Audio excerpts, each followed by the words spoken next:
जय हिंद, राधे राधे, जय श्री कृष्णा साथियों। स्वागत है आपका आज के सेशन में। तो साथियों, आज के सेशन में हम आप सभी के लिए पशु परीक्षा और बीएसटीसी 2024 के मोस्ट इंपोर्टेंट क्वेश्चन लेकर आए हैं। ये क्वेश्चन परीक्षा के लिए आप सभी के लिए इंपोर्टेंट साबित होने वाले हैं। अगर दोस्तों आपने अभी तक चैनल को सब्सक्राइब नहीं किया तो चैनल को सब्सक्राइब कर लीजिए और बेल आइकन को क्लिक कर लीजिए और इन क्वेश्चनों को उत्तर दीजिए। आज के सेशन में हम आपके लिए राजस्थान जीके के इंपोर्टेंट क्वेश्चन लेकर आए हैं जो सभी परीक्षाओं में अधिकतर पूछे जाते हैं। तो हमारे पहला क्वेश्चन आ गया स्क्रीन पे। आप सभी को बताना है कि यहाँ पर कौन सा राइट आंसर होगा। हमारा क्वेश्चन है, राजस्थान में प्रवेश करने वाले पश्चिमी विक्षोभों की उत्पत्ति का क्षेत्र है। तो कौन सा राइट आंसर होगा इसमें आप सभी का? ये मावट होती है दोस्तों, सर्दियों में जो राजस्थान में मावट होती है तो वह कहाँ से उत्पन्न होती है? पश्चिमी विक्षोभों की उत्पत्ति का क्षेत्र कौन सा है? ऑप्शन है भूमध्य सागर, अरब सागर, बंगाल की खाड़ी या इनमें से कोई नहीं। तो पश्चिमी विक्षोभों की बात करें तो पश्चिमी विक्षोभों को सर्दियों में क्या कहते हैं? मावट कहते हैं। यह भी ध्यान में रखना। और ये बताना है किस चीज़ की उत्पत्ति होती है? भूमध्य सागर से होती है। इसमें आपका राइट आंसर एक होगा या ए राइट आंसर होगा। चलिए इसी के साथ अगला क्वेश्चन करते हैं हम। आपको बताना है कि जयपुर के शासक जिसने ईस्ट इंडिया कंपनी से संधि की, तो कौन था वो? जयपुर का किस शासक ने ईस्ट इंडिया कंपनी से संधि की थी? हमारे ऑप्शन यहाँ पर है प्रताप सिंह, जगत सिंह, राम सिंह द्वितीय या जय सिंह द्वितीय तृतीय। तो राइट आंसर बताइए इसमें कौन सा होगा? जयपुर के किस शासक ने ईस्ट इंडिया कंपनी से संधि की थी? इसमें आप सभी का राइट आंसर होगा जगत सिंह ने की थी। बी राइट आंसर होगा, ध्यान में रखना। चलिए इसी के साथ नेक्स्ट क्वेश्चन करते हैं हम। आप सभी को अगले क्वेश्चन का उत्तर बताना है। तो हमारा अगला क्वेश्चन आ गया, टसर रेशम हेतु कौन से पेड़ लगाए जाते हैं? टसर रेशम हेतु कौन से पेड़ लगाए जाते हैं? ऑप्शन है सहतूत, अशोक, अर्जुन या बेर। तो कौन सा राइट आंसर होगा इसमें? तो टसर रेशम हेतु अर्जुन के पेड़ लगाए जाते हैं। इसमें आपका सी राइट आंसर होगा, ध्यान में रखना। चलिए इसी कड़ी के साथ अगला क्वेश्चन करते हैं हम। आपको बताना है कि काजरी शोध संस्थान कहाँ पर स्थित है? काजरी शोध संस्थान कहाँ पर स्थित है? ऑप्शन है जोधपुर में, जयपुर में, जैसलमेर में या बीकानेर में। तो काजरी शोध संस्थान कहाँ पर है? तो वो है जोधपुर में। आपका बी राइट आंसर, ए राइट आंसर होगा इसमें। चलिए इसी कड़ी के साथ नेक्स्ट क्वेश्चन करते हैं। अगला क्वेश्चन को उत्तर देना है आप सभी को। क्वेश्चन है, सेरीकल्चर का संबंध निम्न में से किससे है? सेरीकल्चर का संबंध निम्न में से किससे है? ऑप्शन है मछली पालन, दूध उत्पादन, मधुमक्खी पालन या रेशम कीट पालन। सेरीकल्चर, तो सेरीकल्चर का संबंध है रेशम कीट पालन से। डी राइट आंसर होगा इसमें। चलिए अगला क्वेश्चन करते हैं इसी के साथ। आप सभी को बताना है कि यहाँ पर जयसमंद झील किस नदी पर बनाई गई है? जयसमंद झील किस नदी पर बनाई गई? ऑप्शन है आयड, गंभीरी, गोमती या बनास। तो जयसमंद झील कौन सी नदी पर बनाई गई? तो वो है गोमती नदी पर। सी राइट आंसर होगा आपका इसमें। अगला क्वेश्चन करते हैं इसी कड़ी के साथ। आप सभी को बताना है कि यहाँ पर इंदिरा गांधी नहर राजस्थान की कहाँ से प्रवेश करती है? इंदिरा गांधी नहर राजस्थान में कहाँ से प्रवेश करती है? ऑप्शन है केसरी सिंहपुर गंगानगर से, मसीतावाली हनुमानगढ़ से, मिर्जावली गंगानगर से या बाड़मेर से। इंदिरा गांधी नहर की बात करें तो विश्व की सबसे बड़ी नहर परियोजना है इंदिरा गांधी नहर। ये राजस्थान में कहाँ से? मसीतावाला हनुमानगढ़ से प्रवेश करती है। राजस्थान में मसीतावाला हनुमानगढ़ में प्रवेश करती है राजस्थान में, ध्यान में रखना। चलिए इसी कड़ी के साथ आपको बताना है कि मेजर बटन 1857 में किस रियासत का पॉलिटिकल एजेंट था? मेजर बटन 1857 में किस रियासत का पॉलिटिकल एजेंट था? ऑप्शन है जोधपुर, मेवाड़, धौलपुर या कोटा। तो राइट आंसर कौन सा होगा इनमें? तो कोटा का पॉलिटिकल एजेंट था मेजर बटन। इसमें राइट आंसर कौन सा होगा? डी राइट आंसर होगा। चलिए इसी के साथ नेक्स्ट क्वेश्चन करते हैं हम। आपको बताना है कि यहाँ पर रूपाजी व कृपाजी नामक किसान नेताओं का संबंध किस आंदोलन से है? रूपाजी और कृपाजी नामक किसान नेताओं का संबंध किस आंदोलन से है? ऑप्शन है बिजोलिया, बूंदी, बेंगू या अलवर। तो चारों में से राइट आंसर कौन सा होगा? तो रूपाजी और करपाजी का संबंध आप सभी को पता होगा, बेंगू किसान आंदोलन से थे। किससे? बेंगू किसान आंदोलन से था इनका संबंध। सी राइट आंसर होगा। चलिए इसी के साथ नेक्स्ट क्वेश्चन करते हैं। अभी तक आपने चैनल को सब्सक्राइब नहीं किया तो चैनल को सब्सक्राइब कर लीजिए और बेल आइकन को क्लिक कर लीजिए। अगला क्वेश्चन आइए हमारा, जेंटलमैन्स एग्रीमेंट किन किन के मध्य हुआ था? जेंटलमैन्स एग्रीमेंट किन किन के मध्य हुआ था? ऑप्शन है जयनारायण वास व मिर्जा इस्माइल के मध्य, मिर्जा इस्माइल व जमनालाल बजाज के मध्य, चिरंजीलाल मिश्र व जयपुर महाराजा के मध्य, या मिर्जा इस्माइल और हीरालाल शास्त्री के मध्य। तो राइट आंसर कौन सा होगा इसमें? तो जेंटलमैन एग्रीमेंट किन किन के मध्य? मिर्जा इस्माइल और हीरालाल शास्त्री के मध्य हुआ था। इसमें डी राइट आंसर होगा। चलिए इसी के साथ नेक्स्ट क्वेश्चन करते हैं। आपको बताना है कि महाराणा प्रताप का राज्यारोहण कहाँ हुआ था? महाराणा प्रताप का राज्यारोहण या राज्याभिषेक कहाँ पर हुआ था? इसमें राइट आंसर कौन सा होगा? ऑप्शन है चित्तौड़गढ़ में, गोगुंदा में, उदयपुर में या राजसमंद में। तो महाराणा प्रताप का राज्याभिषेक या राज्यारोहण की बात करें, इसमें आपका एक क्वेश्चन बनता है दोस्तों कि कहां पर हुआ था? तो वो हुआ था गोगुंदा में। पहला राज्याभिषेक गोगुंदा में हुआ था, ये ध्यान में रखना। कब हुआ था? 28 फरवरी 1572 को, होली के दिन। किस दिन? होली के दिन महाराणा प्रताप का पहला राज्याभिषेक गोगुंदा में हुआ था। और आपको बात करें कि विधिवत राज्याभिषेक कब हुआ, तो विधिवत राज्याभिषेक कहां पर हुआ यह बताना है। तो वो हुआ था कुंभलगढ़ में, कुंभलगढ़ में हुआ था। यह भी ध्यान में रखना है, कुंभलगढ़ में हुआ था। क्वेश्चन ऐसे भी पूछा जा सकता है कि राव चंद्रसेन जो कि मारवाड़ के शासक थे उस समय, तो महाराणा प्रताप के किस राज्याभिषेक में उनके साथ थे? तो किस राज्याभिषेक में थे उनके साथ? वो थे कुंभलगढ़ राज्याभिषेक में। तो ध्यान में रखना, क्वेश्चन किसी भी तरह का पूछा जा सकता है आपसे, पर इसमें तो कौन सा राइट होगा? गोगुंदा राइट होगा। कुंभलगढ़ ऑप्शन में दे नहीं रखा। इसमें पूछा है कि राज्यारोहण कहां पर हुआ, तो कहां पर? गोगुंदा में हुआ था। विधिवत की बात करें तो वो हुआ था कुंभलगढ़ में। चलिए अगला क्वेश्चन करते हैं इसी के साथ। हमारा क्वेश्चन है, सर थॉमस रो ने अपना परिचय जहांगीर को किस स्थान पर दिया था? सर थॉमस रो ने अपना परिचय जहांगीर को किस स्थान पर दिया?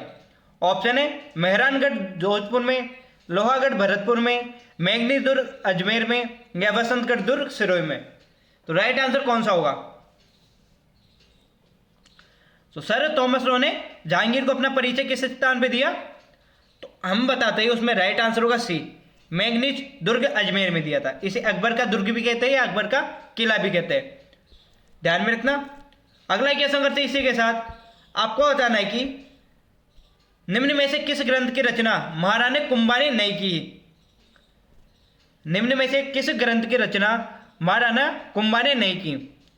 ऑप्शन है रसिक प्रिया, संगीत मीमांसा, संगीत राज या संगीत शास्त्र। तो राइट आंसर कौन सा होगा? तो महाराणा कुंभा ने किसकी रचना नहीं की? तो इसमें आपका राइट आंसर होगा डी, संगीत शास्त्र की रचना महाराणा कुंभा ने नहीं की थी। डी राइट आंसर होगा। महाराणा कुंभा की रचनाओं की बात करें, एक तो रसिक प्रिया होगी। रसिक प्रिया गीत गोविंदम पर टीका लिखी थी महाराणा कुंभा ने, गीत गोविंदम पर टीका लिखी थी रसिक प्रिया में। और संगीत मीमांसा है, संगीत राज है, एक है संगीत रत्नाकर। कौन सी? संगीत रत्नाकर। और एक है सूड प्रबंध, सूड प्रबंध। ये पांच रचनाएं किसकी? वो है महाराणा कुंभा की। एक क्वेश्चन ऐसे भी पूछा जाता है इसमें कि सूड प्रबंध किसकी रचना है, या ऐसे पूछा सकता है कि निम्न में से महाराणा कुंभा की रचना कौन सी है, तो उसमें ऑप्शन अधिकतर सूड प्रबंध आता है। चलिए अगला क्वेश्चन करते हैं इसी के साथ। आपको बताना है कि ढोला मारू का दोहा का लेखक कौन है? ढोला और मारू का दोहा का लेखक कौन है? कवि कलहोल, सूर्यमल मिश्रण, चंद्रवरदाई या महाकवि बिहारी। तो ढोला और मारू के लेखक कौन है? ढोला मारू के दोहा के लेखक है कवि कल्लोल, कवि कल्लोल। ऑप्शन इसमें राइट होगा ए।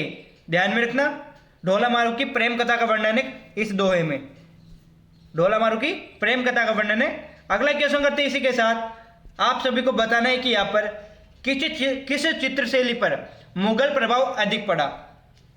किस चित्रशैली पर मुगल प्रभाव अधिक पड़ा था? मेवाड़, आमेर, अलवर और किशनगढ़। तो कौन सी होगी राइट आंसर इसमें? तो हम सभी जानते हैं मेवाड़। ऑप्शन कौन सा होगा इसमें? आमेर राइट होगा। आमेर शैली पर मुगल प्रभाव अधिक पड़ा था। क्यों पड़ा था? कि सबसे पहले आमेर के राजाओं ने मुगलों की अधीनता स्वीकार की थी। किसने अधीनता स्वीकार की थी? आमेर के राजाओं ने मुगलों की। इसी के साथ और बात करें, इनका व्यवहारिक संबंध भी था दोस्तों, आमेर के राजाओं के और मुगलों के बीच व्यवहारिक संबंध भी था। इस कारण ज्यादा इसकी चित्रशैली पर मुगल प्रभाव अधिक पड़ा। ध्यान में रखना, कुछ कारण है इसके ये। अगला क्वेश्चन करते हैं इसी के साथ। आपको बताना है कि चंबल परियोजना में मध्य प्रदेश और राजस्थान की साझेदारी का अनुपात है। तो चंबल परियोजना में मध्य प्रदेश और राजस्थान की साझेदारी का अनुपात बताना है।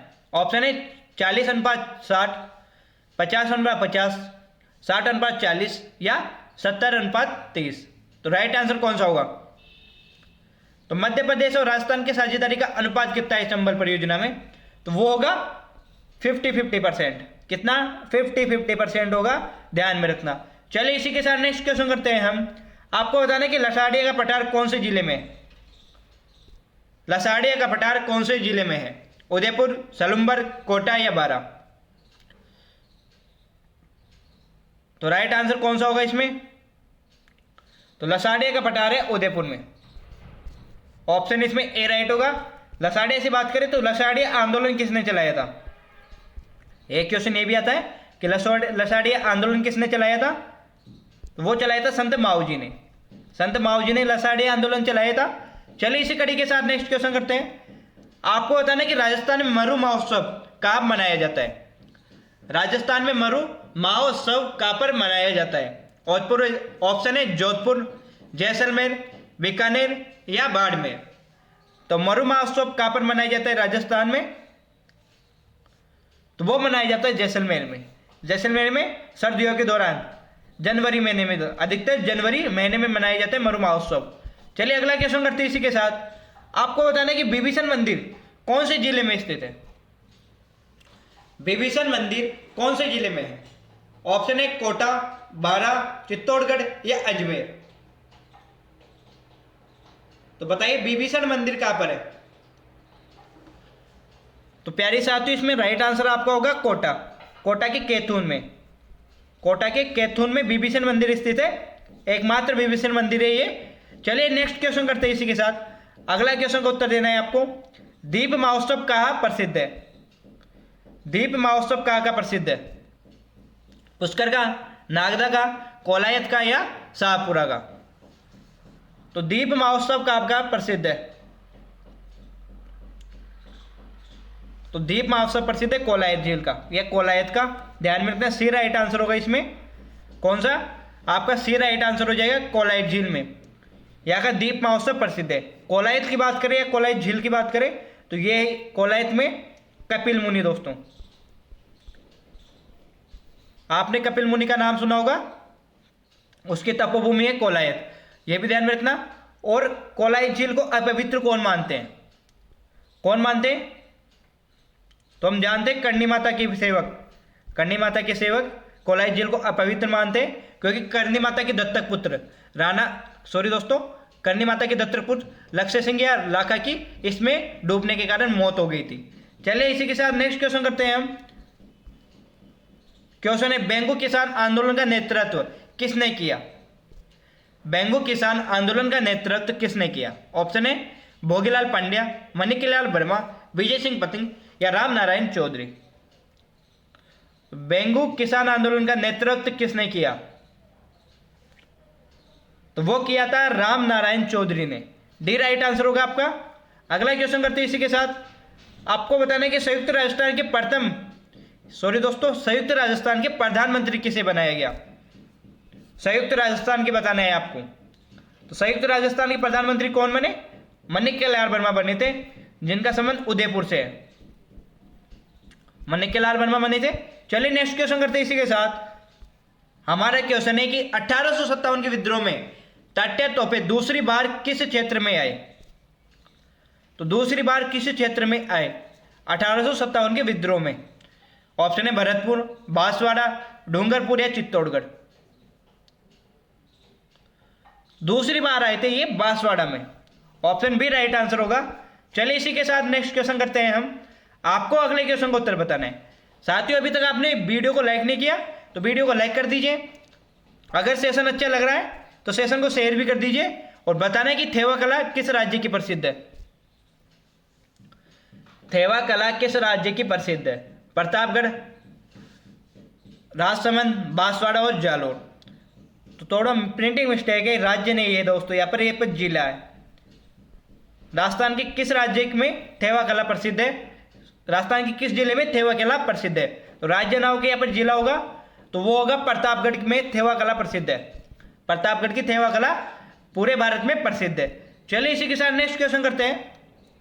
आपको बताना है कि सोमदेव किस चौहान शासक के राजकवि थे? सोमदेव किस चौहान शासक के राजकवि थे? ऑप्शन है पृथ्वीराज, अर्णोनाज, जगदेव या विग्रहराज चतुर्थ। तो कौन सा राइट आंसर होगा? बताइए राइट आंसर कौन सा होगा। तो मैं आपको बता देता हूं राजकवि कौन कौन थे। तो पहले बता देता हूं मैं आपको पृथ्वीराजों के बारे में। तो इनके राजकवि थे, इनके राजकवि थे चंद्रवरदाई। एक तो ये थे, और दूसरी बात करें तो वो थे जयनायक भट्ट, नाम बोल दिया मैंने। अर्णोराज की बात करें, अर्णोराज के देवघोष और धर्मबोध। स्क्रीनशॉट ले लीजिए यदि आपको समझ में नहीं आ रहा, लिख नहीं सकते। अब विग्रहराज की बात करें तो विग्रहराज के कौन कौन थे? एक तो थे सोमदेव, खुद सोमदेव, और एक कौन थे? एक थे नरपति नाल है। ध्यान में रखना। सोमदेव की रचना कौन सी है? तो सोमदेव की रचना है ललित विग्रहराज। नरपति नाल की रचना कौन सी है? तो नरपति नाल की रचयिता तो वो होगा दोस्तों इस सोमदेव के ललित विग्रहराज। नरपति नाल की रचना है विग्रहराज। सॉरी दोस्तों थोड़ी मिस्टेक हो गई, ध्यान में रखना। नरपति नाल की रचना तो अभी याद नहीं आ रहा, जब याद आएगा मैं आपको बता दूंगा। चलिए अगला क्वेश्चन करते हैं इसी के साथ। क्वेश्चन है हमारा, अहिरबाटी बोली राजस्थान के किस क्षेत्र में बोली जाती है? अहिरबाटी बोली राजस्थान के किस क्षेत्र में बोली जाती है? मारवाड़, मेवाड़, ढूंढाड़ या मेवात। तो बताइए अहिरबाटी कौन से क्षेत्र में बोली जाती है? तो मेवात क्षेत्र में बोली जाती है दोस्तों। कौन से में? मेवात क्षेत्र में बोली जाती है अहिरबाटी। चलिए अगला क्वेश्चन करते हैं। नेक्स्ट क्वेश्चन को उत्तर देना है आपको। तो हमारा क्वेश्चन है यहाँ पर कि राजस्थान में सर्वप्रथम बूंदी नरेश द्वारा सती प्रथा को कब गैर कानूनी घोषित किया गया? तो बताइए राजस्थान में सर्वप्रथम बूंदी नरेश के द्वारा सती प्रथा को गैर कानूनी घोषित कब किया गया? ऑप्शन है हमारे 1822, 1823, 1824 और 1825 ईस्वी में।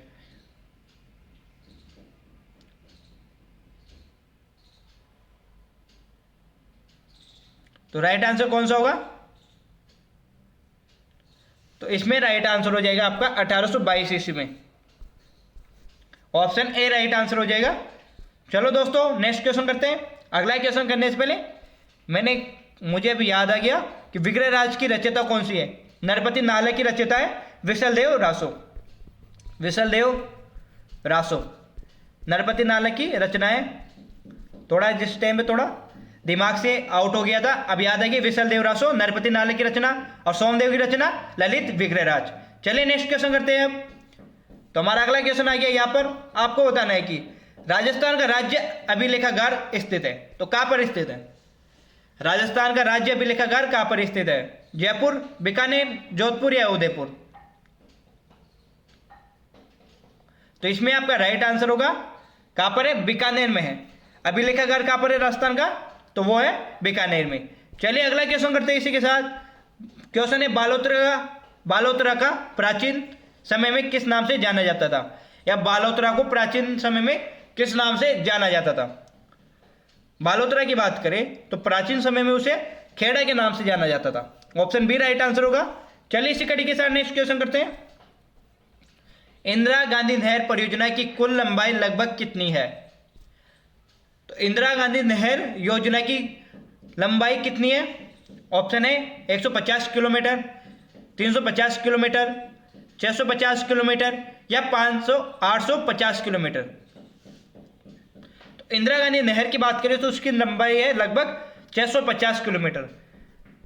एग्जैक्ट लंबाई तो नहीं पता, लगभग में बताना है 650 किलोमीटर। या ऑप्शन में अधिकतर ऑप्शन आता है 649 किलोमीटर, ये भी ध्यान रखना।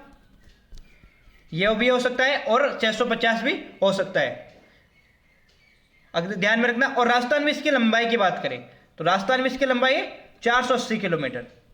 480 किलोमीटर कुल लंबाई मैंने बता दी 650 किलोमीटर या 649 किलोमीटर, और राजस्थान में इसकी लंबाई 480 किलोमीटर। शेष राजस्थान के बाहर है। अगला क्वेश्चन करते हैं। हमारा क्वेश्चन है यहाँ पर, पाली जोधपुर पट्टे पर फलसुंड मंगलोर क्षेत्र निम्न में से किस खनिज के खनन के लिए प्रसिद्ध है? तो मंगलोर क्षेत्र निम्न में से किस खनिज के लिए प्रसिद्ध है? ग्रेफाइट, हीरा, जिप्सम या पेट्रोलियम? तो इसमें राइट आंसर होगा जिप्सम के लिए प्रसिद्ध है घोट मांगलो। ध्यान में रखना, किंसरिया माता का मंदिर है यहाँ पर। क्वेश्चन है, छेला बावजी और ग्यारस की रेवड़ी, छेला बावजी और ग्यारस की रेवाड़ी राजस्थान की किस जनजाति के प्रमुख मेले हैं? तो राइट आंसर कौन सा होगा इसमें? ऑप्शन है सांसी, कंजर, सहरिया या डामोर। छेला बावजी और ग्यारस की रेवाड़ी राजस्थान की किस जनजाति के प्रमुख मेले हैं? तो इसमें डामोर राइट होगा आपका डी। चलिए इसी के साथ नेक्स्ट क्वेश्चन करते हैं हम। आपको बताना है कि यहाँ पर निम्न में से किस क्षेत्र की जलवायु बहुत आर्द्र है? तो बताइए राइट आंसर कौन सा होगा? निम्न में से किस क्षेत्र की जलवायु बहुत आर्द्र है? तो सिरोही की जलवायु दोस्तों। बाकी ये तीनों जिलों की जलवायु कैसी है? शुष्क जलवायु है इन तीनों की। अगला क्वेश्चन करते हैं इसी के साथ। आपको बताना है कि मुकुंदरा पहाड़ियां, मुकुंदरा हिल्स या मुकुंदरा की पहाड़ियां राजस्थान की किस जिले में फैली हुई है? ऑप्शन है झालावाड़, चित्तौड़गढ़, कोटा या झालावाड़, सवाई माधोपुर व धौलपुर या बीकानेर और जैसलमेर। तो मुकुंदरा हिल्स या मुकुंदरा की पहाड़ियां कौन से जिले में है? वो है दोस्तों कोटा और झालावाड़ में। कौन से में? कोटा और झालावाड़ में मुकुंदरा की पहाड़ियां। चलिए अगला क्वेश्चन करते हैं इसी के साथ। क्वेश्चन है, अनाज रखने के मृदबांड या अनाज रखने के बड़े मृदबांड जिन्हें गोरे और कोटे किस सभ्यता से प्राप्त होते हैं? अनाज रखने के मृदबांड जिन्हें क्या कहते हैं? गोरे और कोटे। तो वह किस सभ्यता से प्राप्त होते हैं? ऑप्शन है बेराट, आहड़, कालीबंगा या बागोर। तो गोरे और कोटे किससे प्राप्त हुए? आहड़ सभ्यता से प्राप्त हुए। कहां पर है आहड़ सभ्यता? उदयपुर में। कहां पर? उदयपुर में। कौन से? आयड या बनास नदी के किनारे। इसे बनास संस्कृति भी कहते हैं, आयड सभ्यता भी कहते हैं, या ताम्र नगरी भी कहते हैं। इसे ताम्र नगरी भी कहते हैं। नदी कौन सी? बेडस नदी के किनारे स्थित है ये कौन सी सभ्यता? आहड़ सभ्यता। इसकी खोज किसने की? तो पंडित अक्षय कीर्तिव्यास ने आहड़ सभ्यता की खोज की थी। चलिए इसमें बी राइट आंसर होगा, मैंने सभी बता दिए इसके बारे में। अगला क्वेश्चन, गणगौर त्यौहार कितने दिनों तक मनाया जाता है? गणगौर त्यौहार कितने दिनों तक मनाया जाता है? ऑप्शन है 28, 22, 15 और 18। तो बताइए गणगौर त्यौहार कितने दिनों तक मनाया जाता है? तो इसमें आपका राइट आंसर होगा डी, गणगौर त्यौहार मनाया जाता है 18 दिनों तक। कब मनाया जाता है? तो गणगौर त्यौहार की तिथि पूछे तो इसकी तिथि है चैत्र शुक्ल तृतीया से। चैत्र शुक्ल तृतीया से गणगौर त्यौहार मनाया जाता है। इस दिन सभी त्योहारों का अंत माना जाता है।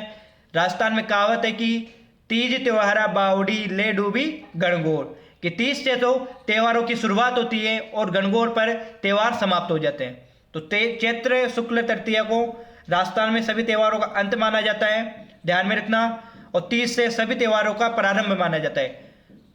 चलिए अगला क्वेश्चन करते हैं इसी के साथ। आपको बताना है कि राजस्थान में चैत्र शुक्ल पंचमी को गुलाबी गणगौर मनाई जाती है। तो कब कहाँ पर मनाई जाती है?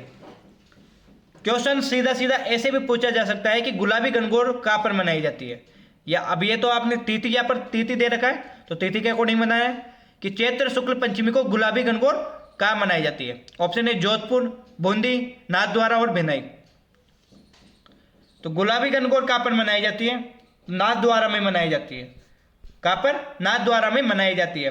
आप कहोगे तो कि सर आपने अभी भी तो चैत्र शुक्ल तृतीया को बताया था गणगौर की, तो मैंने कहा अभी अभी क्वेश्चन आया था कि 18 दिन तक मनाई जाती है गणगौर, 18 दिन तक गणगौर मनाई जाती है।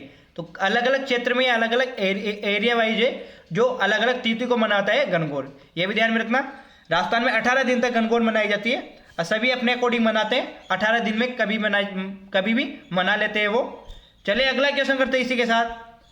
आपको बताना है कि निम्न में से किन तीन नदियों के संगम को त्रिवेणी कहा जाता है?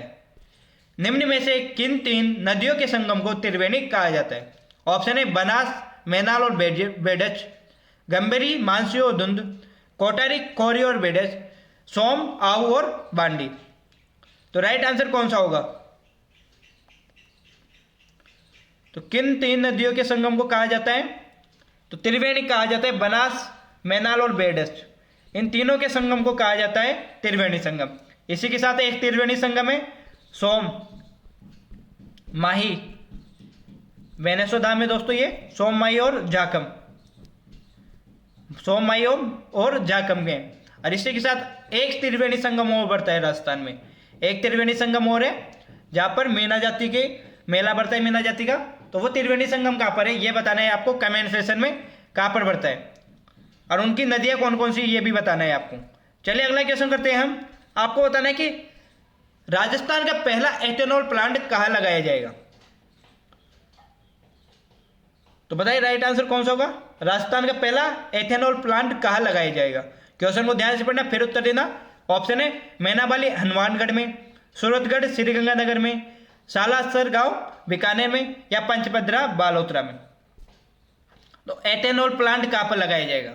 तो इसमें आपका राइट आंसर होगा बी राइट आंसर हो जाएगा। चलिए अगला क्वेश्चन करते हैं इसी कड़ी के साथ। क्या दोस्तों आज का सेशन यहीं पर समाप्त होता है?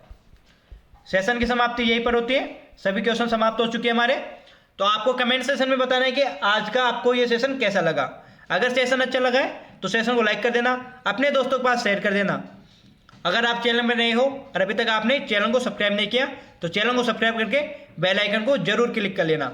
चलो दोस्तों यहीं पर हम आपसे अलविदा लेते हैं। आपसे हम आपके लिए रेगुलर राजस्थान जीके जीएस की क्वेश्चन लेकर आएंगे। ये अभी तो हम मिक्सअप क्वेश्चन लेकर आए हैं। हम पिछली आगे की वीडियो में हम आपके लिए टॉपिक वाइज क्वेश्चन लेकर आएंगे, जिसमें राजस्थान के लोक देवता अलग करवाएंगे, लोक देवियाँ अलग करवाएंगे, कला संस्कृति की क्लासें अलग होगी उसमें। तो आप सभी को हमारे सेशन लेना आवश्यक है दोस्तों।